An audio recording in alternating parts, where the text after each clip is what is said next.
നോയിഡ ഇന്ത്യയുടെ വ്യവസായ ഹബ്ബുകളിൽ ഒന്ന്.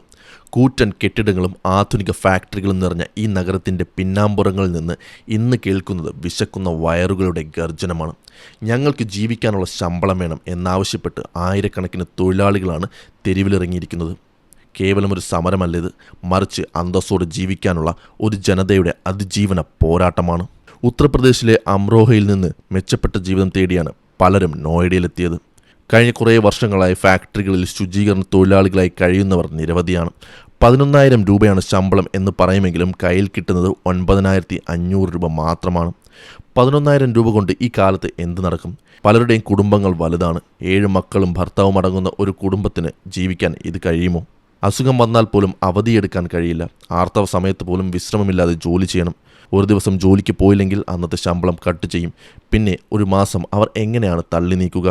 12ാം ക്ലാസ് അടക്കം പാസ്സായ ആളുകൾ ഫാക്ടറിയിൽ ജോലി ചെയ്യുന്നുണ്ട്. ക്വാളിറ്റി ചെക്കറായി ജോലി ചെയ്യുന്നവർക്ക് പോലും മാസശമ്പളം 11,000 രൂപ തന്നെ. പക്ഷേ പലരുടെയും ജീവിതം നോക്കുമ്പോൾ നമുക്ക് മനസ്സിലാകും ഈ നഗരത്തിലെ ജീവിതം എത്ര കഠിനമാണെന്ന്. പലർക്കും നൽകേണ്ടത് 5,500 രൂപ വീട്ടുവാടകയാണ്. 4,000 രൂപ ഭക്ഷണത്തിന് ചിലവാകും. ബാക്കി വരുന്നത് വെറും 1,500 രൂപ.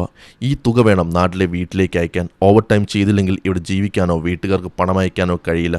വിശ്രമമില്ലാത്ത ഈ ഓട്ടം എന്തിനു വേണ്ടിയാണെന്ന് പലപ്പോഴും അവിടെ ജീവിക്കുന്ന മനുഷ്യർക്ക് തോന്നിപ്പോകാറുണ്ട്. സെക്ടർ 83-ൽ താമസിക്കുന്ന പലരുടെയും അവസ്ഥ ഇങ്ങനെയാണ്.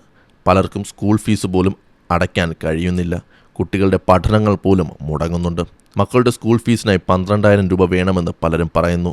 പക്ഷേ അവരുടെ കയ്യിൽ അതൊന്നും ഉണ്ടാകാറില്ല. ഓരോ മാസവും കടം വാങ്ങിയാണ് ഇവരുടെ ജീവിതം മുന്നോട്ട് പോകുന്നത്. അധ്വാനത്തിനനുസരിച്ചുള്ള കൂലി ലഭിക്കുന്നില്ല എന്നതാണ് ഏറ്റവും വലിയ സങ്കടം. ഇത് കുറച്ച് ആളുകളുടെ മാത്രം പ്രശ്നമല്ല, നോയിഡയിലെ ലക്ഷക്കണക്കിന് തൊഴിലാളികളുടെ അവസ്ഥയാണിത്. ഗ്രാമങ്ങളിൽ ജീവിതം വഴിമുട്ടിയപ്പോൾ നഗരത്തിലേക്ക് കുടിയേറിയവർ.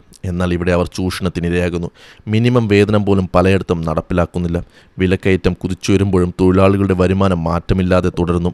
അവർ ചോദിക്കുന്നത് ആഡംബരമല്ല, മറിച്ച് വാടക നൽകാനും മക്കൾക്ക് ഭക്ഷണം നൽകാനും അന്തസ്സോടെ ജോലി ചെയ്യാനുമുള്ള സാഹചര്യം മാത്രമാണ്. നോയിഡയിലെ ഈ തെരുവുകൾ ഒരു മുന്നറിയിപ്പാണ്. വിയർപ്പൊഴുക്കുന്നവൻ്റെ വയറ് വിശന്നിരുന്നാൽ ആ രാജ്യത്തിൻ്റെ പുരോഗതിക്ക് എന്തർത്ഥമാണുള്ളത്?